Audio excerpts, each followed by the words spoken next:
Hey everyone, welcome to TRS. We are live. I want to how you guys make it work because you're busy actors, and you spend a fair amount of time apart, I imagine, on different sets or different coasts or different countries even. What are your rules or your guidelines for making things work to stay connected to each other?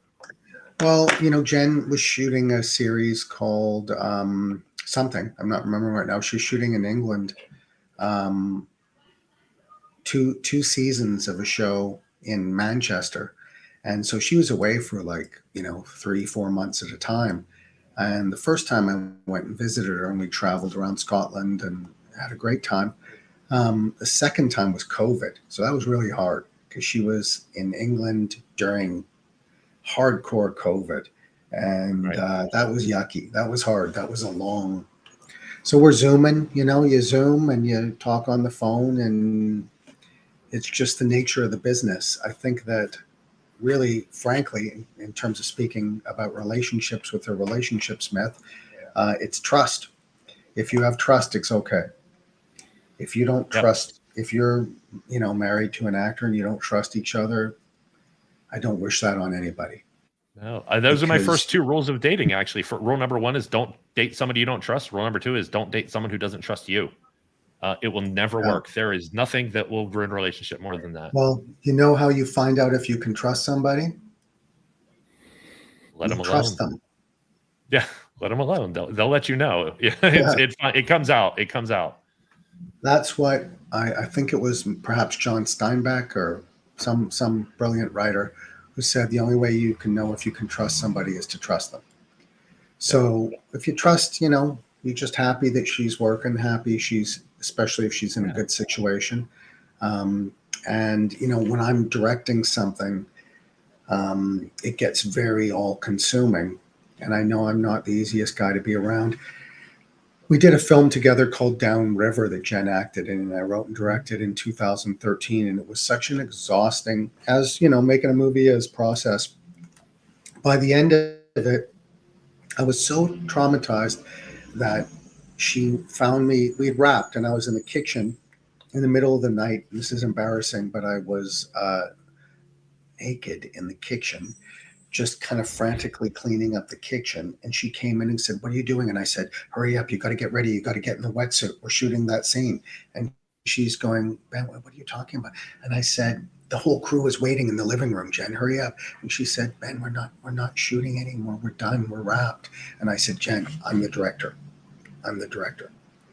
Right. So I was just in trauma, and she had to kind of gently, Wow. guide me back to bed. And that's what she has to live with, right? She has to live with Well, a naked guy in the kitchen bossing her around. So you take the good with the bad. yeah, it's always great to have somebody that gets you enough that knows like like how to bring you back to reality, how to ground you, even in these very Therapy, trying times. Yeah, therapy, a good therapist. That's how we do it. that's Keep learning, keep growing, relationship, Smith. well, I tell people we'll that get, like go to a therapist. I can't help you here. You need someone professional, and you should have therapists. Everybody in your life should be a therapist on some level, but you need a professional too. If you need it. well, I like a therapist who goes really deep and really tries to find out root causes of behavior. Yeah. And some people like a therapist who's just empathetic listener. And some people, especially couples, I think, want a therapist to be the referee, right? Or to be the judge of who's right and who's wrong. And I don't enjoy that. I don't like therapy to I feel don't go like, in that direction myself, but yeah. mhm. I like to Um, just, yeah, that's good. Real quick, while we're still in the relationship, and then I want to get into promoting what you're going in, what you're doing now, your school, your upcoming play. But before I get to that, I just want to ask you one more question. When you guys are together and there's not a lot going on, what do you guys do for fun? How do you connect when the stress is down, when it's just you two? We like traveling, whenever we can. Where did we just go? We were in Mexico over the Christmas break. We've had some fun traveling around in Europe, different places. We've had some fun trips to Hawaii, but our most fun are usually like a European trip, exploring a new city, being in Prague together or Amsterdam. Stuff like that is really great for us to have those experiences together. We just like hanging out. You know, Jen, I'm lucky in that we really are just one of our greatest things we share together is we make each other laugh. And it sounds cheesy or like a cliche or whatever, but I just can't imagine spending time with anybody who's not funny. Like, you got to be funny to spend time with people, like a lot of time. People don't have to always be funny, but if you're with somebody 24/7, you better be laughing. So we crack each other up. You know, we like, I agree. you know, we live in a beautiful city and try to take advantage of getting outside and kind of breathing some fresh air together. But, you know, we're not kind of social butterflies at all. We're kind of both homebodies, and we just enjoy each other's company. Fortunately, got to keep it that way. Nice. Nice. Everybody has a different path. My wife and I I call it exploring. I don't care if it's a new city or a new business or a new play or whatever it might be. I just like exploring, and I love it when she's with me because I get to see her face and she gets to see mine, and then we compare what we both got out of it afterwards. And that's for me what a relationship is. But there are people who live through the social butterfly thing, or they prefer insular things where they come home and they talk about it and they compare notes at that point. So that question always fascinates me to find out how different people make it work. Yeah, yeah. Well, I mean, you know, I've been in things where it didn't work, and it is work, but you don't want to be working too hard, right? Yeah, You got to work, but you know, you I'm got to put I'm something I'm, I'm a in. lucky guy for sure. Absolutely. So I want to get back to your class, Haven Studio. Mhm. You teach people. How do people get into your class? How do they find you? What kind of people would be a good fit for your class? Well, we have, you know, the quickest way would be the website, havenactingstudio.com. We just celebrated our 20th anniversary, so I'm really proud of that too. Congratulations. Thank you. Congratulations. 2 decades of this studio. And it was, again, my teacher, Ivana Chubbuck, who got me started on this path. And it turned out for me that, you know, this was really the right fit for me.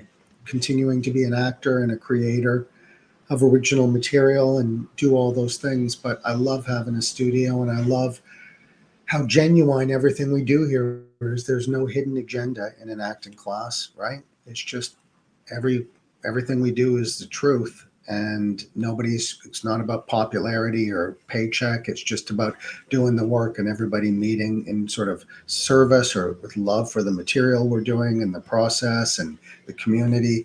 It kind of returns me back to those days of being a kid in grade school that I loved so much, with those teachers and all those characters I went to school with. So it's been a real, you know, it's really made my life meaningful. We I love that. teach, we have classes for actors who are veterans, full time professional actors who come to keep sharpening and keep reaching higher. We have classes for beginners who are just, you know, taking those first steps. And we have classes for everyone in between. Loretta Walsh, who you're going to be talking to soon, Next week. she came to my class as a student, I think 10 years ago or 11, 12 years ago, and ended up being a teacher at my studio as well. So it's sort I of didn't know that. passing on. Yeah. So it's passing that torch on, you know. Um, it's anybody who wants to get into acting, there's a million studios, a lot of studios to choose from in a city like Vancouver. And, you know, you have to find the right fit for you. We really pride ourselves on being a kind of nurturing, um, fun place that has high standards and high expectations, that students are going to really, who come here, truly want to develop their craft, and they're not just trying to, you know, not looking for shortcuts to get on TV. Yeah, yeah. Awesome. So the next topic here is you brought up Loretta Walsh and your upcoming play, The Lifespan of a Fact. Unfortunately, didn't get to read the book.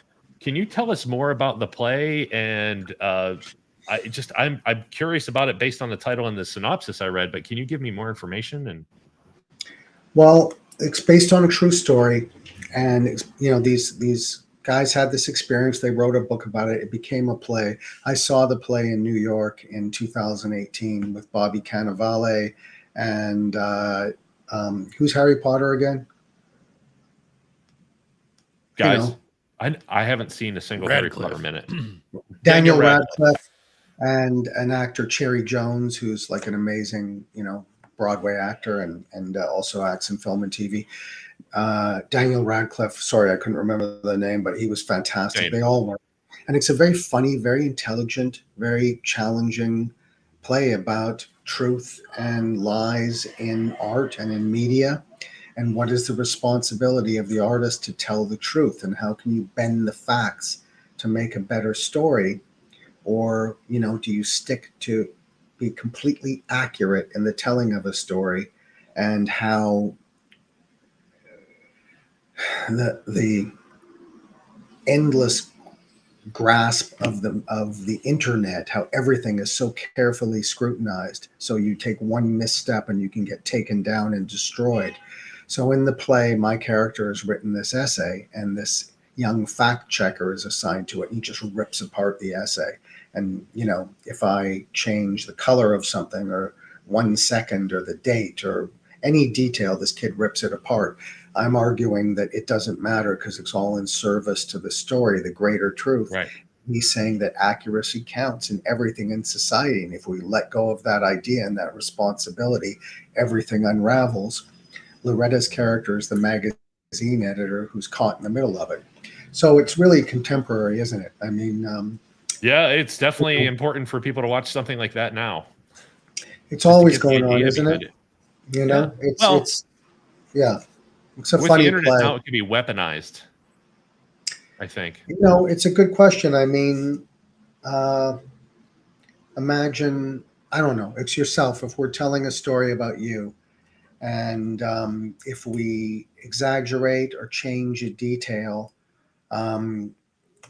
if the story represents you, Nathaniel, and people who know you best read it and go, yeah, that's Nathaniel. Like, that story really got his essence. Does it matter if I changed a couple of details, a couple of words? Does it matter if I changed the street you live on because Collingwood sounded like a nicer name for a street? You know what I mean? Like, what really matters in the story? Yeah. And also, memory is what it is. Sometimes when I'm telling a story from my youth, I might get a fact or two wrong, but I'm telling a story to get the story out, not necessarily let you know that my bike was red. I might get that wrong because my memory. You say red bike, and I see it, right? And it's like an iconic red bike. Yeah, it's so clear to me, and if the bike was really green and you changed to red, I think red's better. Red is better. I had an orange bike and I wanted it to be red. Red is just better in the storytelling. It jumps off the page more. I don't know. That's but it's an interesting subject to me because I've lived it firsthand in making a couple of feature films that were based on real people. The first film I made was based on my family, and the second film I made was based on my friend, the late great Babs Chula, and finding, how much you change the truth and how much you stay to it and what details remain is a slippery slope, right? Yeah. And real quick, so people know, Josh, get the card up again. This is the play is The Lifespan of the Fact, May 2nd through the 12th this year at Studio 16, the Kindred Theater Society. So if you want to go check it out, check out the information on the screen or post below and we'll let you know. We'll have it in the comments on our edited version of this. I've taken up a lot of your time, but before we go, I absolutely want to get into another film you made, you wrote, you directed, you acted in. You tore my soul out watching this, I think, 13-minute film. I think it's about that long, yes. It was incredibly impactful is the best way I could describe it. And I just watched it before interviewing you, and I'm looking at this face and after what you did to me emotionally. And I just want to know, how did Ganjy come about? I know you have a whole story, and I'd want you to tell it. If you could just give us how it came about, how you made it happen, why you wrote it, how you made it happen, everything. I want to know everything you can tell me. First, thank you so much for those kind words. We did that. We made that film in 2016, I think. So it's great that people are seeing it. And before we run out of time, I just want to say thanks for having me. And you're so well prepared. And I really appreciate, your preparation, the depth of your questions, and your organization with all of it, with the visuals and everything you guys are doing. I think you Very really your act together with your podcast. So thanks for that. Um, Ganjy was, it came about for a couple of reasons. One of them was I got to meet Muhammad Ali, who was my, kind of North Star as a kid.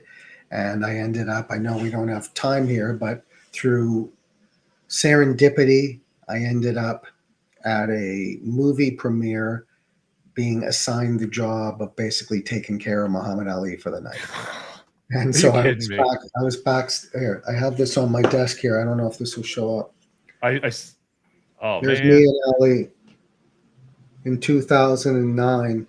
that's amazing. And it was crazy. It was just like, just craziness. So me and my friend Alex Ponovic, who's an excellent, very popular actor, he was a boxer too when he was younger, and I was a boxer. We both ended up there. Alex is a big boy. He was security. I was basically, just, I don't know, stage manager. And I was Ali's cornerman. That's what I was doing. I was getting There him you his go. Yeah. Coke and his lemonade or his iced tea, his popcorn, making sure he was comfortable, keeping people away from him as photos were getting taken. If somebody was taking too long with them during their photo op, moving people through, just really taking care of Muhammad Ali. Of course, by that time, the Parkinson's had taken away his voice he was shaking like a leaf, and he was so vulnerable. And I'm just glad that I got an opportunity to meet him. It would have been amazing to meet Ali when he was, at his peak, when he was just that, Sure. so explosive. But I got to meet him when I could actually do something for him. And I know me and Alex took good care of him that night. And so we had these photos, that we got at the end of the night. And one of the photos was me and Alex with Ali in the middle. And I just said, this was so meaningful. I want to try to write a film about that night somehow. And then because you saw that photo in the film, right? Yes. But Yep. what the film came about for me was a couple of things. One of them is the film was about friendship, because Ganjy is the story of a punch drunk fighter, pugilistica dementia, living in squalor, whose friends and former stablemates, boxers from the same gym, come back to try to rescue him from the hell he's living in. And to me, it was about friendship, and it was about loyalty. And it was also, when you're an artist for a long time, you have peaks and valleys. And I was feeling at that time like I was in a valley, and I wanted to write a story in a way about my own resurrection. And I wanted to kind of come out of some darkness I was feeling and come back into the light and be resurrected myself. So in a way, it's very autobiographical. And in a way, it's inspired by all these great fighters who, give their lives for what they do, right? Which is crazy that we live in a society where we let people go in and sacrifice their health, in many cases, their actual life for a sport. But what Yeah. are we going to do? We're not going to stop sports, right? Like Yeah. boxing's a rough game, and so is like bicycle racing, like people get Yeah. hurt. So it's going to keep going. And fighters like Ganjy, if you ask them, would you go back, if you could go back and do it again, would you do it knowing what was going to happen to you? The answer is always yes. Always yes. When we said goodnight to Ali and they put him in the back of the car as he was driving, as he was getting in the car to drive away, his nurse said, "Don't feel sorry for him. He's happy. He's happy. Don't feel sorry for him." That's the life he chose, right? Yeah. So Ganjy chose this life, and thank God he has these friends who are going to come back and try to, bring them back into the light out of the darkness. And I wanted an acting challenge uh, to play that state of being of somebody who has that severe brain injury, but still has light in them and some joy in them, Yeah. and some I hope in felt them. that in every second the camera was on you. Appreciate it. I really appreciate that. We're making I should say I'm writing a feature version of Ganjy. and I'm in. I've been sort of tinkering away on that film since 2016. And I think a friend of mine and I, Tom Schultz, who I'm working on it with, I think we found an angle that can bring that film into contemporary times in a very specific, meaningful way that will draw attention to it. There's so many boxing films, interestingly enough, right, that they keep making boxing films. But I think we have a unique angle on this one. So hopefully, maybe I'll get to talk to you again sometime when we have a feature version of Ganjy out there. Let me know. I seriously, please reach out to me if there's any news of anything developing. You've won a fan of your writing from that. Your Appreciate acting it. was amazing. Your writing, it took me through all the notes that, like, you owned me. It's Oh, the best thank way to you. put it. You owned me. Appreciate it. If people want to see that film, it's on YouTube. Yep. And we will have the link below when we put this up. I'm going to link to as much stuff of yours as I can. So if you're interested in anything Ben's talked about here, especially Ganjy, you will find the link here. We'll put it up there. Thanks. I know we've gone long. I tend to answer questions for 10 minutes at a time. So thanks for your time too. I appreciate your time, and I want to thank you for one of the kindest, most thoughtful, well-spoken guests I've had on this show. It's amazing talking to you. Thank you for your time, your consideration, and just coming to us and letting us learn from you and learn about you. Thank you so much. Thanks very much. And again, you guys are super well prepared. You got your act together. I hope you continue to get more viewers. You deserve them. Thank you. Thank you very much. You bet. Josh, play us out. All right. And have a good night, everybody.